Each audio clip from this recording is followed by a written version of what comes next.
video I'm going to demonstrate how to change the flexible joint. Now this is the sign of the flexible joint needing to be changed. When I reverse, you might hear it click, and when I change the gear into first, you'll hear it click. Let's see. There we go. You hear it click. There we go.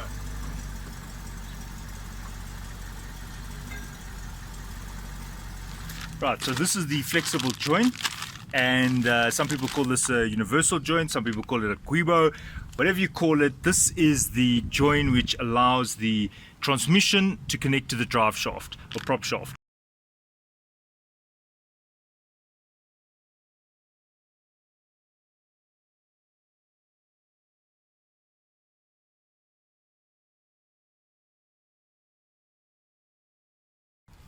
Alright, so the car is now jacked up. We've put 2 trestles at the back, and I'll show you some extra trestles just for safety. I'll now show you under the car and how we go about doing this change of the flexible joint. Okay, so I have 2 trestles, one there. Right, now I do keep the jack in position, so that acts as an extra safety mechanism. Then there is the heavy duty trestle which I've shown you. There's another one on the other side. Then I have 2 safety trestles just in case there's a failure or we bump something, and the car will fall onto these 2 safety trestles, as well as the jack still supporting it.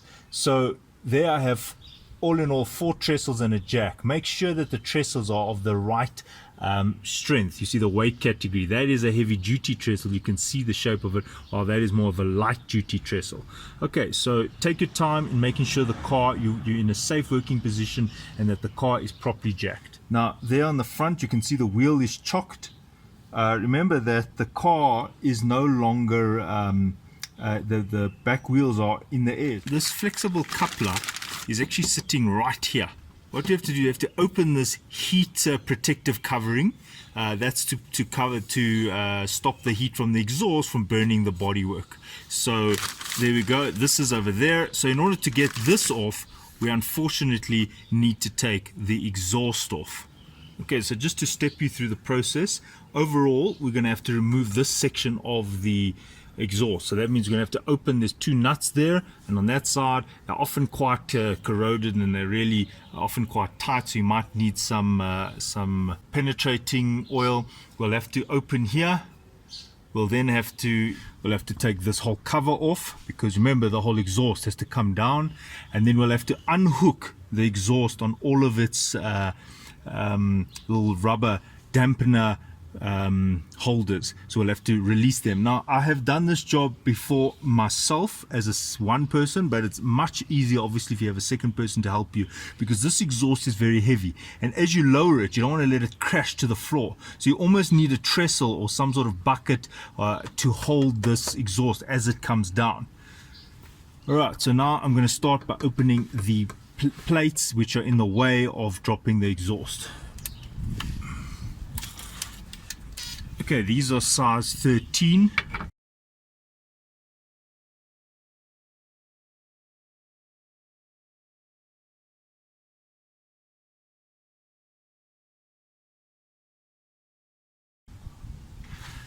Now you could take these panels off first. I haven't. There is a little nut that you unscrew there, and then you'll see that this thing can just be removed like that. Okay, so you can already see this heat shield is loose, and that's going to give us access to the shaft here. Alright, so you might need some penetrating lubrication here.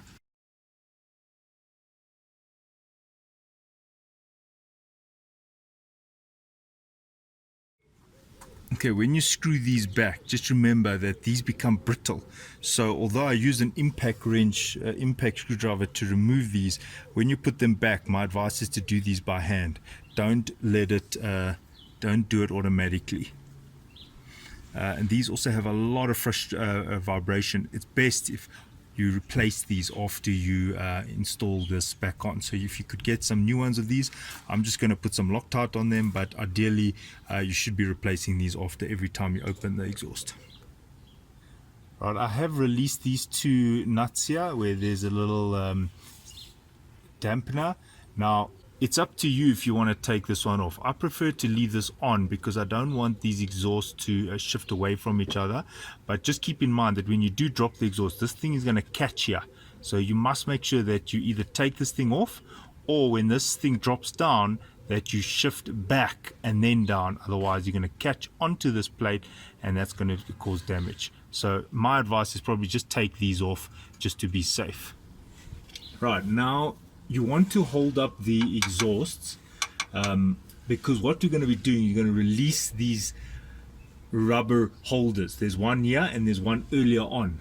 So my advice is these things get quite tight, so just put a little bit of penetrating lube just so that it slides off. Otherwise you can't actually get it off the holder.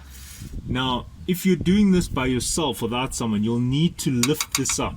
You can either use a trestle.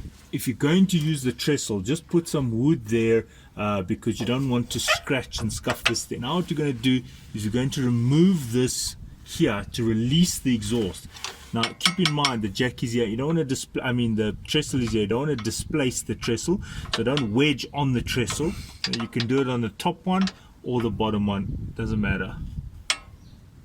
So what we've done is we've put a trestle here just to hold it, and you're using wood because you don't want to gouge into this pipe.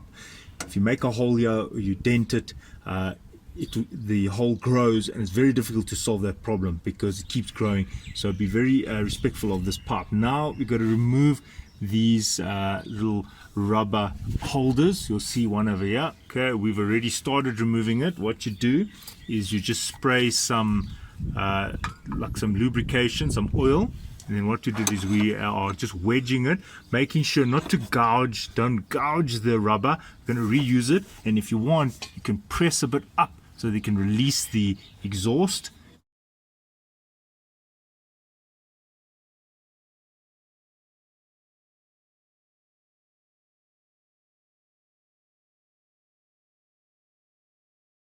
Right, you've got to take these off. There's one further at the back, keeping in mind that the exhaust is supported, otherwise you'll stretch out, might even destroy one of these if you leave it hanging on only one of them. Right.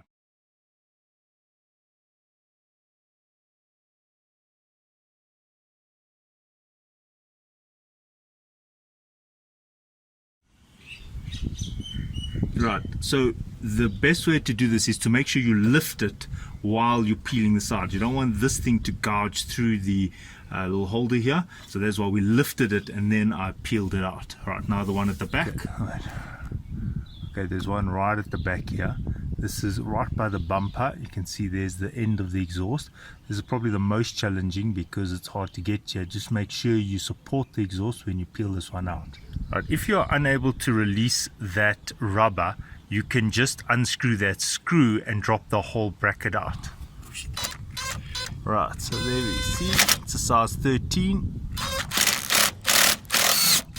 Right, now what you're going to do is you're going to shift it. Everything is loose now. The nuts on by the catalytic converters have been opened.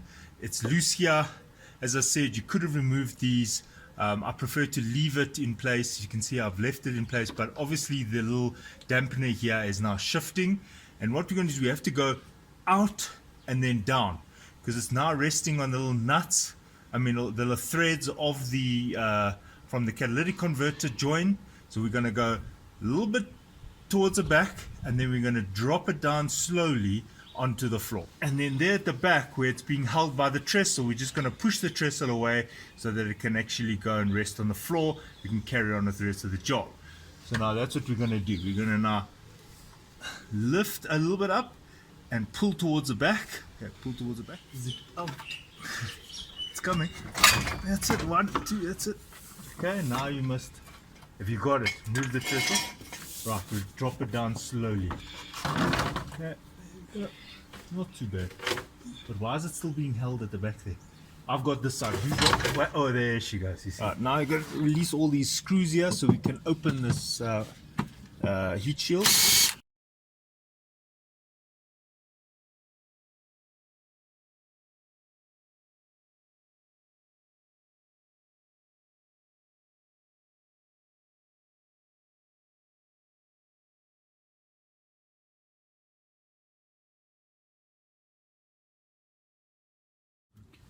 Now you don't have to take out the whole cover, because you can just flex it open and then shift this out like that.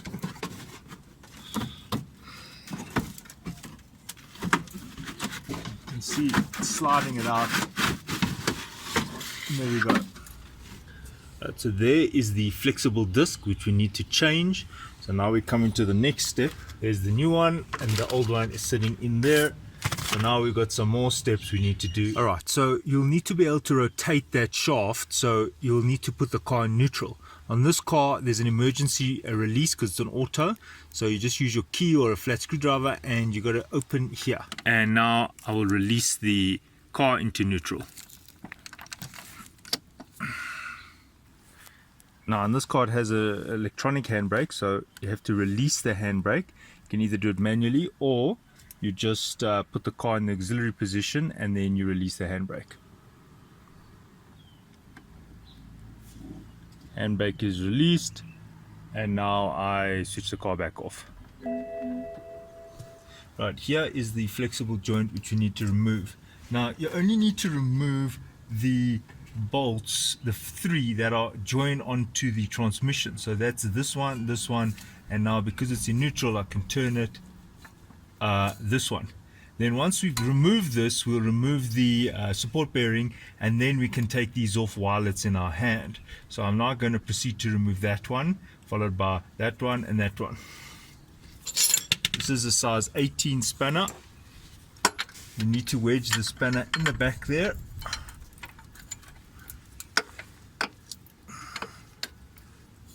Okay, and you might need to turn the shaft just to get the spanner in place. Okay, what we've done is we've used this side of the spanner and we've actually tapped it in here, and it's actually quite tight in there. So we're just going to push it up, keep pressing it up. You're pushing up, eh? Alright, and now this bolt over here is actually pretty tight.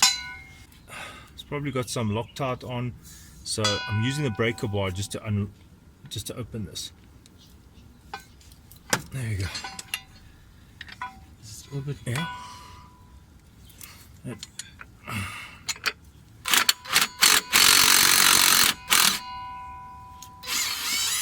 There we go. And keep the nut and the bolt together.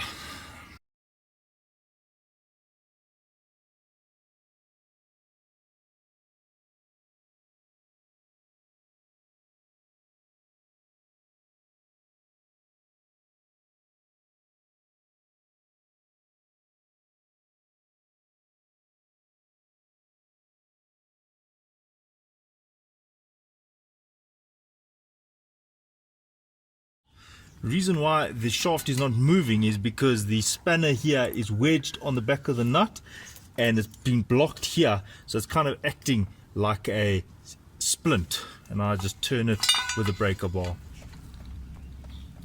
So this is what you're doing. You're just inserting this the spanner here, and at the back we're trying to slide it onto the nut.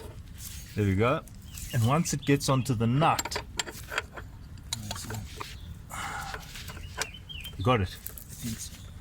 Then you'll see that the shaft cannot turn anymore because it's acting like a splint because there's a block over here.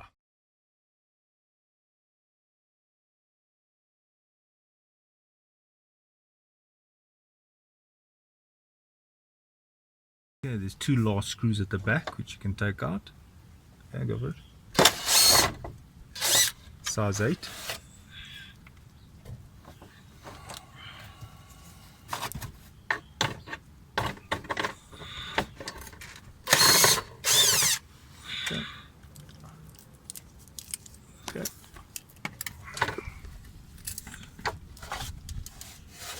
Now you need to loosen the back of the shaft. This is an E12.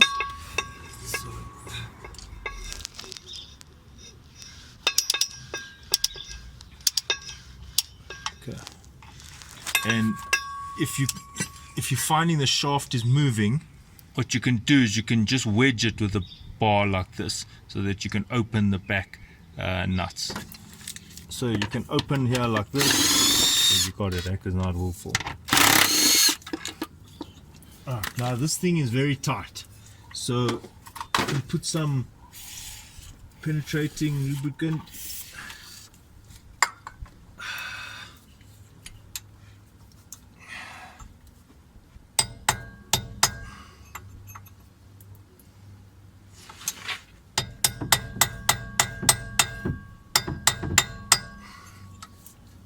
The question is, it going to have more? It's coming, it's coming.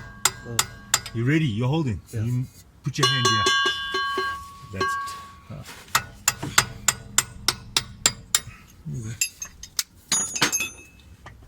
Okay. Come. Oh. Right.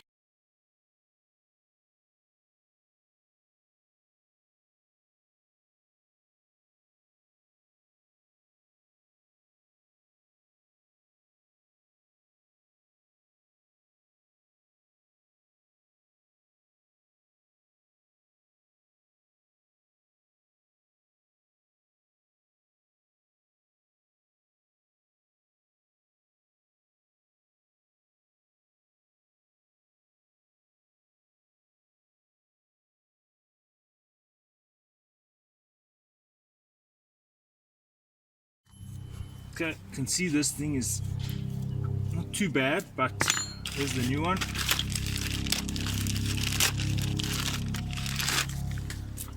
You can see these are much firmer.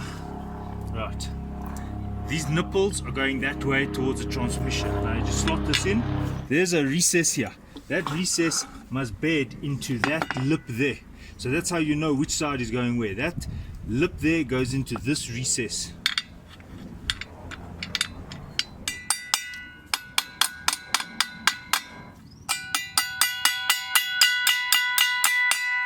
Right, I'm going to put some Loctite on. You just need a drop. That's plenty. That's plenty. Already this nut is self-locking on the side there. Right.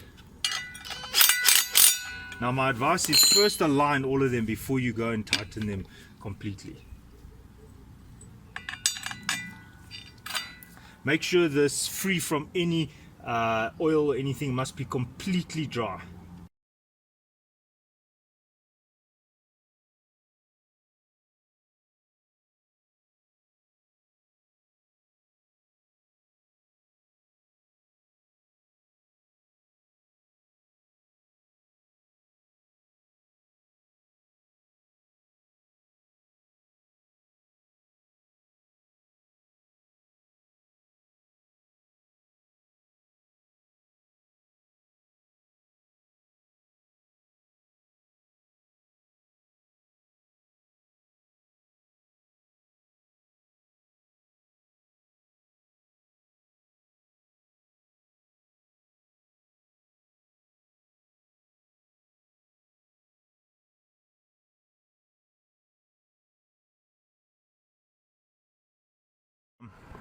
Okay, so this support bearing is still fine.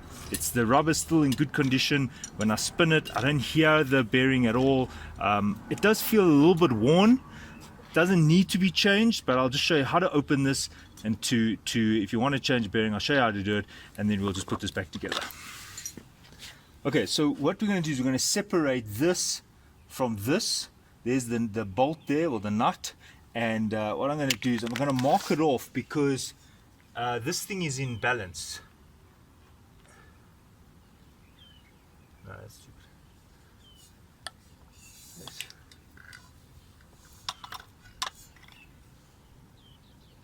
You see over there, there's the weight. It's already been balanced. If you don't mark it off, you might use this weight is to weight it, so you don't want to stuff around with the balance of this shaft.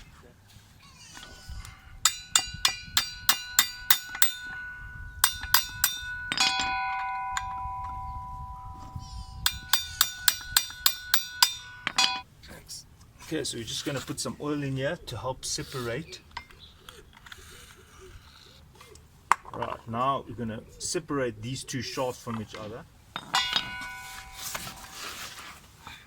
Hey, it was already loose. Okay, so now we're going to remove the bearing just gently.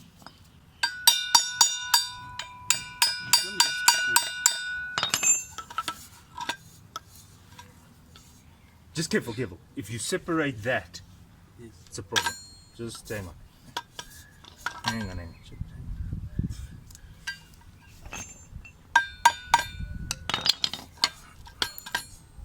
Slowly, slowly, slowly.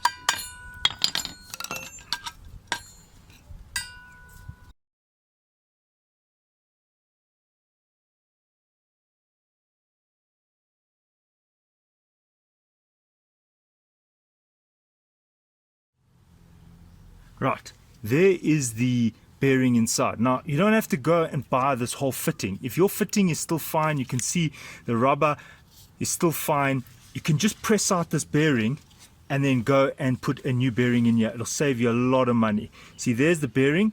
You can listen to it. I can hear the bearings. I can hear the rollers. It's not terrible. It doesn't have to be replaced, but you know, I've already got this off, so I'm just going to press out this bearing and now go and get a new, just a bearing. Now what I'm going to do is I'm going to gently press this bearing out, just like that. You can see the bearing is starting to come out.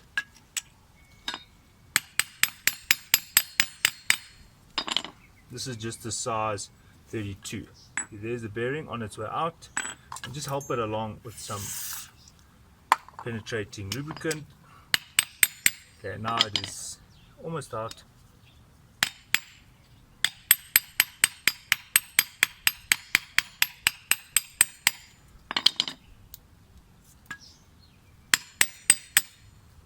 There you go.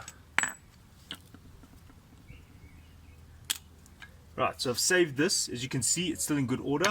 I now rush to go get quickly go get this bearing. Right, this is the old bearing. It is a 61907RR.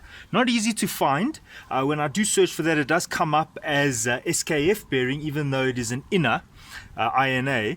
You know, this is the replacement bearing, which I'm going to risk. I'm going to try and get the exact same bearing. Now, the only difference that I found between these two bearings is the thickness. Now this happens to be 13 mil and this happens to be 10 mil. Obviously try get the right one, but in this size of a 55 OD and a 35 ID, it only comes in a 10 millimeter. In fact, when I do the search for this bearing, this one comes up, and I believe that the specs on this one, this happens to be an NSK. I only use premium bearings. This is from Japan.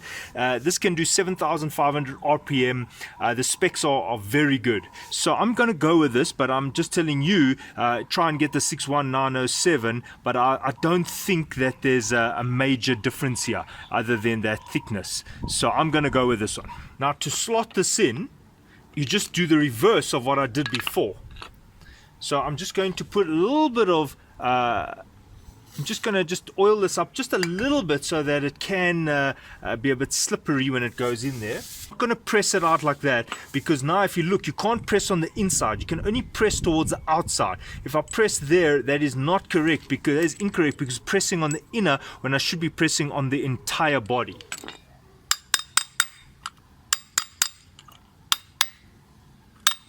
Right, there it is. It's completely seated, it's flush, and now I'm ready to put this back on here.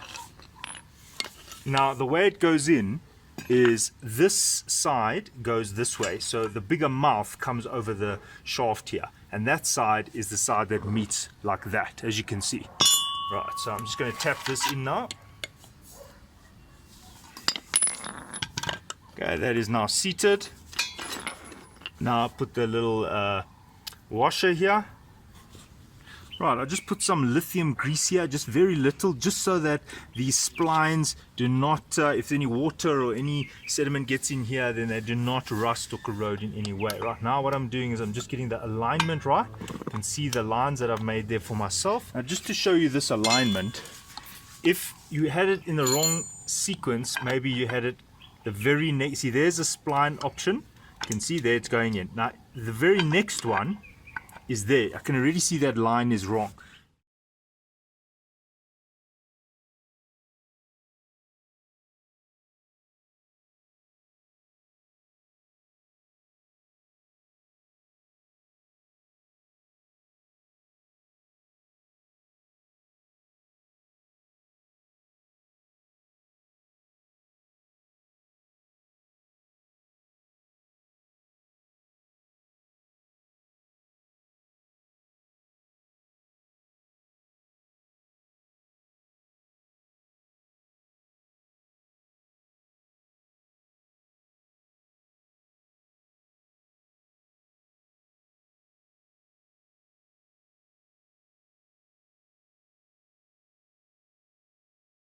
Wait, first this side. Okay, so now we put this back. You start this side. You seat it here. Then you can put it back on.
Okay, we've just touch tightened these, so it's not completely tightened. The way you tighten it is you go opposite, opposite, opposite, opposite, opposite. Eventually it starts to seat. This as well also has not been fully tightened. We must leave it to have some free play because we have not tightened everything as yet.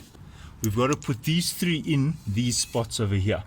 Now, again, just like this thing had to seat on this side, well, it also has to seat on the other side. So you have to line it up on the transmission. There's a recess and a lip, and you can see how this thing can move. You see, so I'm going to seat it in there to make sure that it sits nicely. Then, you're going to put the bolt through, and we're going to line these up one by one. Now, this is a bit more tricky because you got to put the nut on. You got to put it on from this side. Be careful not to drop the nut. It's quite tricky when it falls in here. You're going to have to put the Loctite on the nut or on the threads. So you got to work quick here because this Loctite dries quite quickly. So I'm just going to put this on the threads over here. Right. Now I'm putting that in there.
Right, these are all tightened. Make sure you've checked them. You obviously need to check the shiny ones because those ones you've just fitted.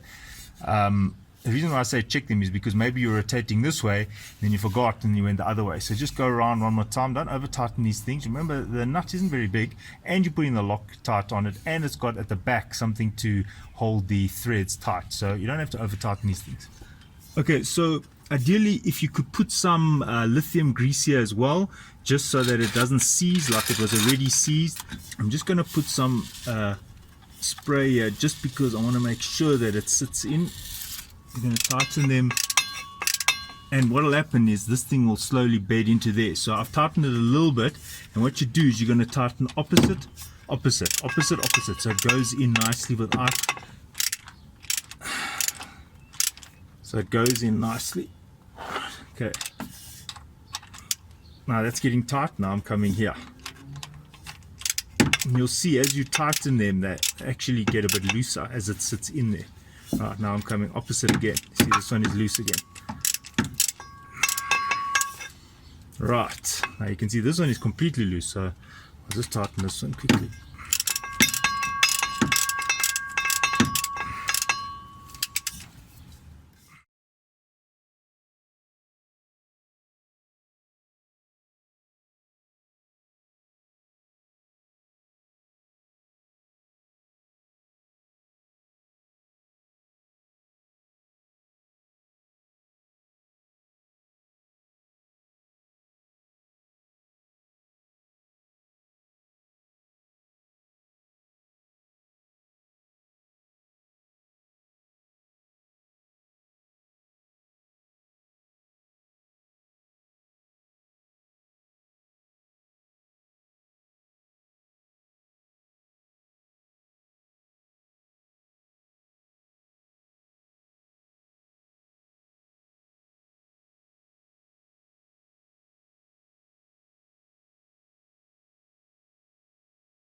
When you put this one back, make sure that this thing is seated correctly. These bolts must be almost in the middle of this space. This thing can shift left and right.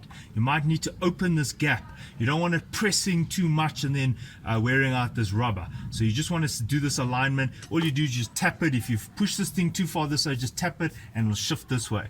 Right, so we've tightened this. The back's been tightened. Now we are closing up.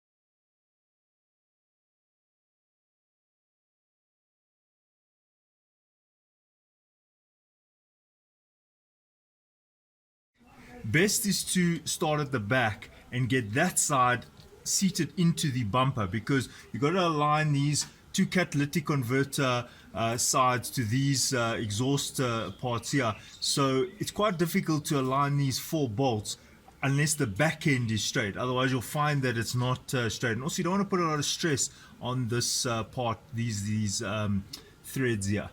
Alright, so we're going to start at the back, and then from once the back is in position, we're then going to align the front. Okay, you're lifting. Yeah. Okay, wait, sorry, wait. Okay, go for it.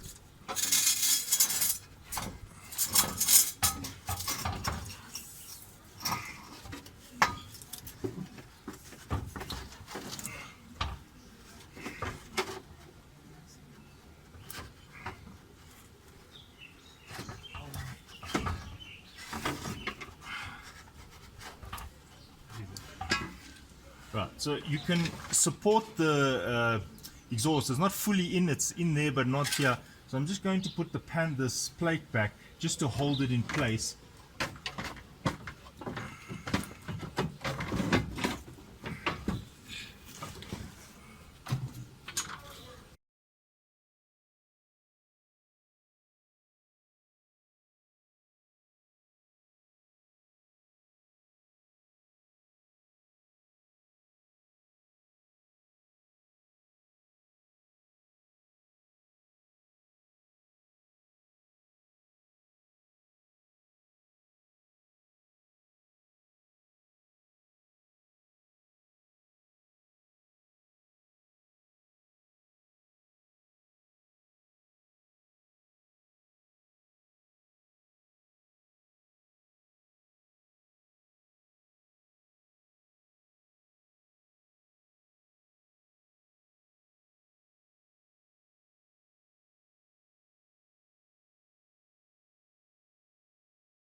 Bracket, yes.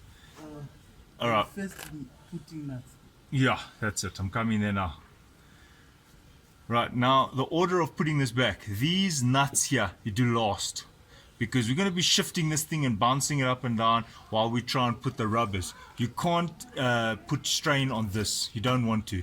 So what you're going to do is I'm going to tighten this little dampener here, which will help support us. And then we're going to go along the exhaust in order to put those little rubber holders back on.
Okay, so there's the rubber, and now we just have to lift the exhaust and put it back on. You see, this one hasn't got a lip, so it's quite easy.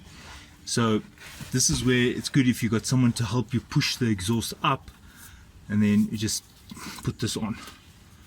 Okay, right. Okay, right. Okay, lift. Okay, there we go. It's done. Okay, now it does help if you put some spray here, just to help it. Almost. Oh, that's it. It's good. It's good. There's one more. This last one, you just got to fasten that back onto there. So I'm going to pull this down. I'm going to put the bracket back onto that thread, and then I'm going to tighten it. Looking through the camera to see.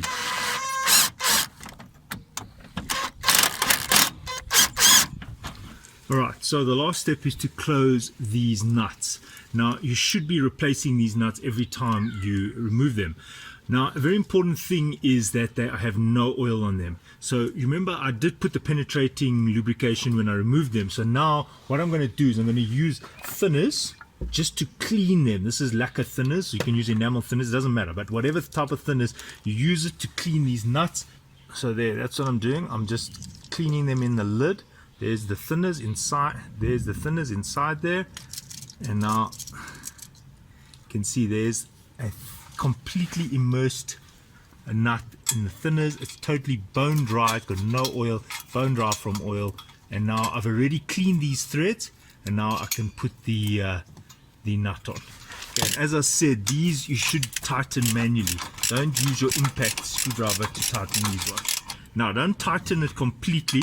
You get to when it has a bit of resistance, then you do the other three, and then you tighten them almost like a gasket. One.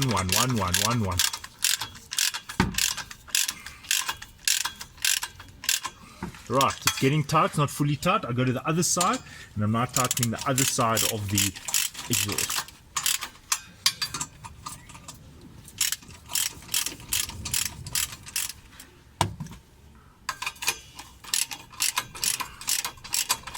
Right, that one is now loose because it's seating in. You can see how the other one is now gotten loose. Now I come there and I tighten this one. Now that one is getting tight. Now I go to the other side.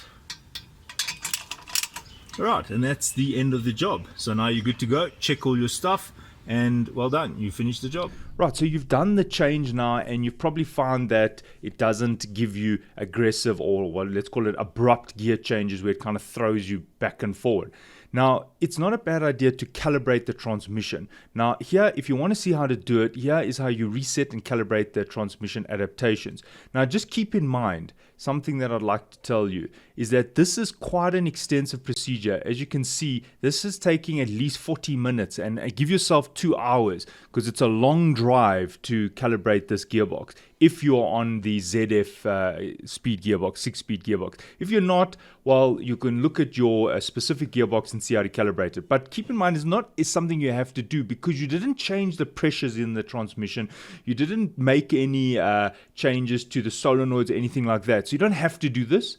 I just found that after working on the transmission, especially if you that flexible joint had a lot of free play, I noticed that it needs to be recalibrated. But again, you are done, the job is completed, and if you want to do it 100%, you can now calibrate your transmission. I do have a video on that, but as I said, don't attempt this video unless you've got 2 hours and at least a 50 to 60 kilometer stretch of highway where you won't have to stop, start, because this calibration is quite involved. All right, so that brings me to the end of the video, and I hope it was helpful. So thanks for watching. Cheers. So just a last note, when you're tightening those collar nuts there on the exhaust, don't over tighten them. Thanks. Cheers.